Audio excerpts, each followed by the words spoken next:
Le problème de l'infirmerie dans les établissements scolaires du département de la Vallée du Ntémé se pose avec acuité.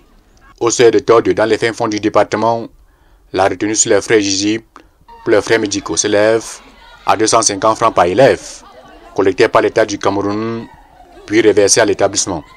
La présence d'une infirmerie ici est capitale. Lorsque on a 2 ou 3 personnes, ou alors une vingtaine de personnes quelque part, il faut nécessairement avoir une infirmerie pour éviter parfois des cas qui peuvent se présenter, des cas, surtout des cas graves. Au seuil de Mokomongona, dans l'arrondissement de Lamze, pas d'infirmerie.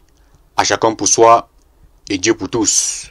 À l'école primaire publique inclusive de Yama, c'est l'établissement qui accueille les élèves à besoins spécifiques dans le département.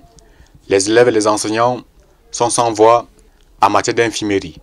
Dans le centre-ville d'Ambam, l'infirmerie dans les établissements scolaires, publics et privés, existe sur du papier. Certains se limitent à la boîte à pharmacie avec un contenu maigre. Tout se résume à la bétadine, la quinine et le paracétamol.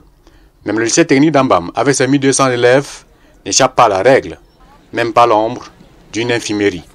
C'est la dernière fois qu'on a eu à jouer handball au lycée bilingue contre Luanga. J'ai eu un mal au niveau de la gorge parce que j'ai été coudée au niveau de la gorge. J'ai exposé le problème au niveau de notre coach.